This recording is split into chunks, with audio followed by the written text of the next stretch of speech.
Good morning. I just got off work and it is 7:03 in the morning. And I wanted to make this video to show a fellow YouTuber by the name of Pulpy Syntax, aka Zach is his real name, a little bit about what it's like on a Canadian winter morning. It's very cold today. When I checked, the temperature was minus 11 degrees Celsius, which isn't even as cold as we can sometimes get, but it's pretty cold.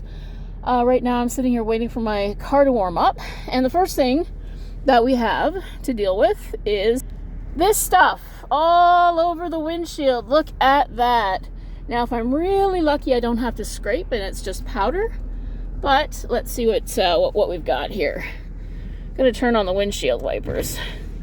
Oh, look at that. Oh, good. I'm in luck today. We don't have ice on the windshield. So I'm gonna turn this off and see you in a minute.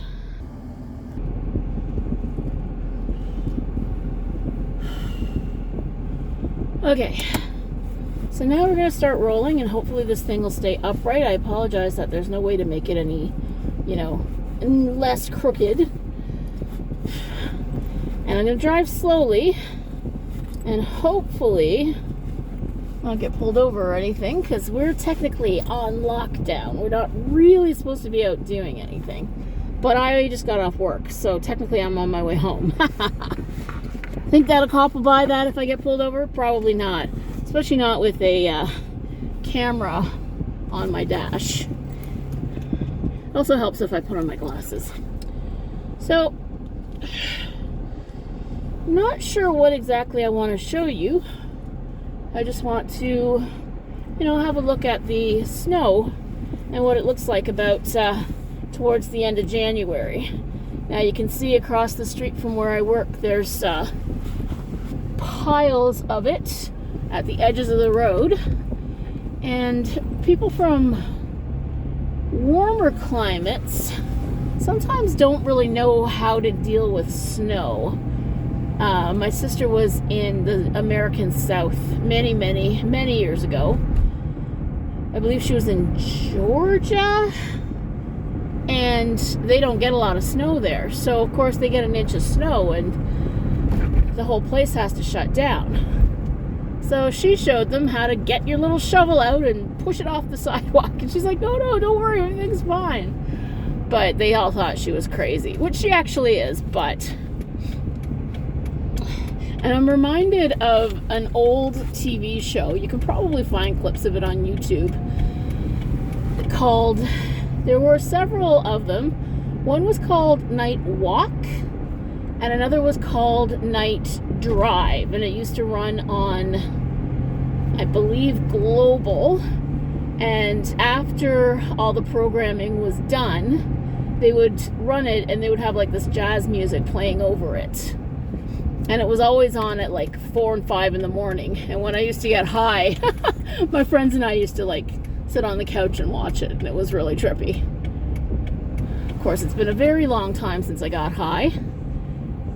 And unfortunately, it looks like my camera's focusing on that box. I wonder if I can pull over and get a clearer picture for you.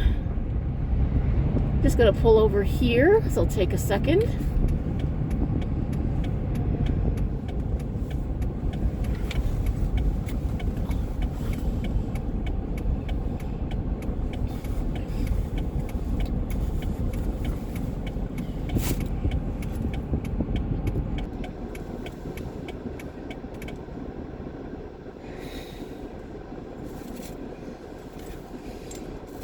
Oh no, oh, there's my mitten. So, I guess, not sure what to talk about. Sorry, I have my hands cramping. It's so cold in here. Hopefully it won't cramp too bad. Alrighty. So, I was telling you about this ridiculous show called Night Walk and then Night Drive on Global that used to run in the wee hours way back in the 80s and I think 90s. Last time I remember watching it was around 1992. But there are clips of it on YouTube if you want to go looking for it. It was pretty trippy. And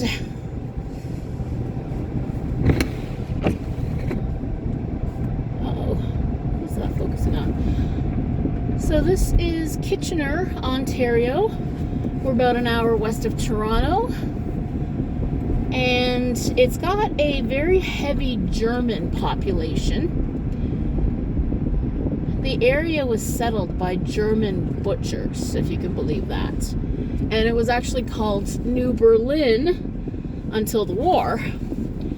And they changed it, obviously, for obvious reasons. And the downtown core has some absolutely gorgeous old houses. I love driving around this area because the houses are just stunning. So these are the people that kind of made their fortunes in meat. So Schneider's and Maple Leaf Foods. I think Schneider's was actually bought out by Maple Leaf Foods.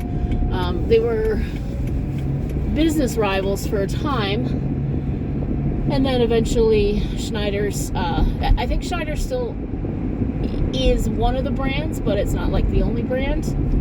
But if I have that wrong, I apologize.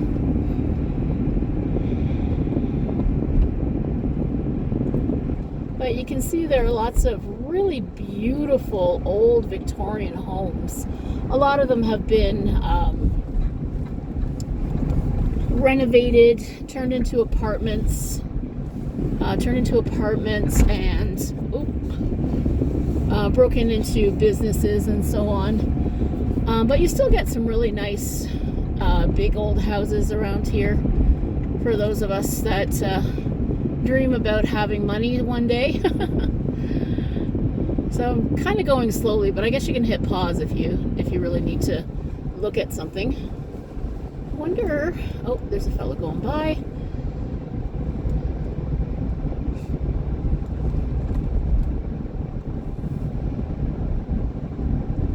Now this is the center and the square coming up here on the left, which you can't see unless I turn that way, sorry. But it's a concert hall where we have a lot of famous people performing, lots of theater. It's where I saw Leonard Cohen.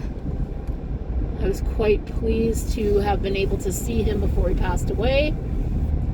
Got the library coming up. And as you can tell, we haven't had a whole lot of snow this year. Oh yeah, I was telling you about what it's like to have to clear. Now you can see on the edges of the street and the grass, there's lumps and bumps and big drifts of snow and big piles of snow. And they're kind of pretty when you first put them there. But after a month or so, they start to collect all the grime and the exhaust and the yuckiness. And that is one of the reasons, other than simple seasonal affective disorder and the earth being farther away from the sun, that it's so depressing this time of year. From about, I'd say the third week of January, which we're in now, until the end of February, everything is just gray and dark and depressing. And the only thing to look forward to is that the days are going to be getting shorter. Now up here on the right is a building I used to live in, the big brown building we just passed. And I was always kind of fascinated with it because it was the nuns' residence for the Catholic school across the street. That used to be St. Mary's High School. St. Mary's has moved to another location now, and now it's like a recreation complex and youth center and so on. And this area also fascinates me because at one point there was a workhouse for the poor, and there were a number of indigent folks and poor people and people who were mentally unwell who disappeared. So we think that they passed away and were buried somewhere under or around the workhouse, but nobody actually knows where they were buried. And there could be up to a couple of hundred bodies somewhere in the area, which is really creepy when you think about it. But, you know, Chantal likes serial killers and true crime and that kind of stuff, and that's one of the local mysteries in the Kitchener area. And this is Victoria Street, and I work on this street here. I won't show you my work because, reasons. But I work nights, which is why it's dark right now. I'm just coming home. And a few years ago, speaking of bodies buried where they're not supposed to be, they had turned up this road for an infrastructure project, and it turns out that they actually did find a body. I believe it was buried back in the days when people, would bury their bodies on their property. And this one, it was legally interred. It's just nobody ever moved it when they started building. So, yeah. So it was not a very pleasant surprise for the road crew that dug it up. I apologize if I'm going a little bit too fast for you to have a good look. I'm not in the nicest area of town. Unfortunately, Kitchener is... it's been described as a, quote, leafy Toronto suburb. I heard it described at one time. But it's also a very industrial kind of area. We've got a lot of condos and a lot of insurance companies. BlackBerry is based out of here. Lots of tech companies.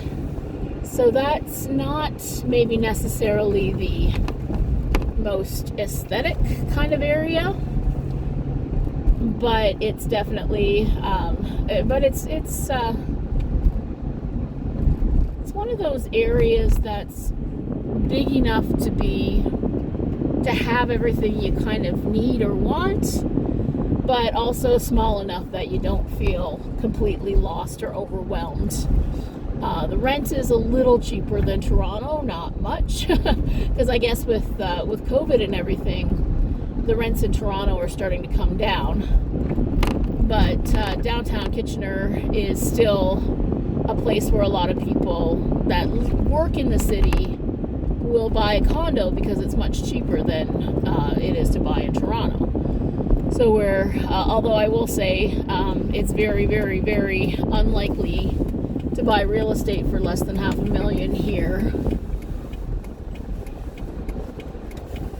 So the prices are starting to climb. And the other thing about winter is that it's not even really our prettiest time of year. The snow's okay, and when we have the kind of snowfall that's kind of frosty, I guess they actually call it hoarfrost, and so there's this layer of feathery frozenness over everything. I will agree that does look quite pretty, but our prettiest season is definitely the autumn, when all the leaves turn and everything is just an absolute riot of color, because deciduous trees, right? and they turn colors. I don't know if they do that in Australia, but you don't get a whole lot colder, so I would assume that you don't get the leaves changing. So we have a lot of maples, elms, oaks, and I think ash is the other. There's a few other kinds of trees. I'm not a leafy plant tree naming kind of person. I don't know a whole lot about plants.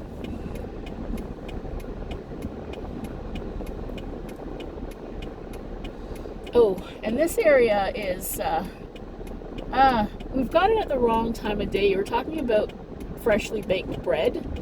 Up that way, hang on a minute, on Victoria Street, we actually have the Weston's Bread Company, and sometimes if you go at the right time and the wind's blowing the right way, the whole street smells of lovely fresh baking bread. And oh, it is the stuff of absolute deathly cravings. I mean, you want to talk about your carb cravings, imagine it, the whole city smelling like baking bread. It's just delicious. But unfortunately right now what it smells like is what I call the Victoria Street tire fire. About half a kilometer up to the right, there's a fuel company, and for some reason I guess they burn stuff off at various times, and it just smells absolutely horrendous. So hopefully the smell of baking bread will come back tomorrow or the next day. And they bake at various times. Is this guy coming? Yes.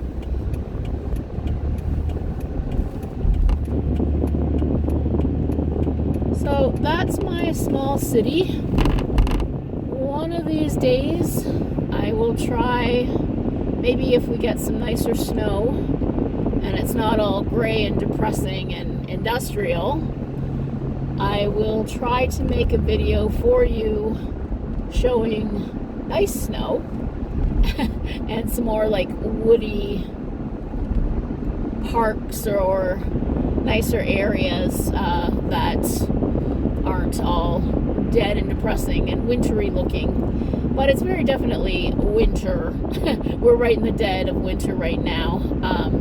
We've got another probably definitely February and March to get through.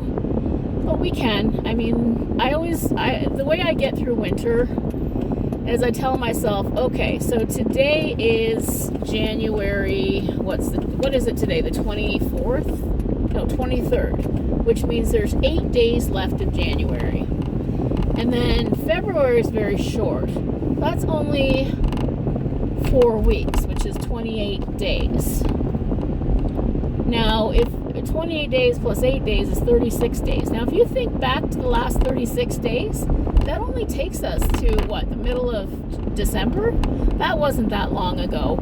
I can handle that if it goes as quick as the last 36 days went. And that's how I get through winter. Just the next day, the next 30 days, the next 8 days, one thing at a time. So I hope that you're staying cool down under, because I know it's hot there and it's very cold here, although now my car is finally warmed up.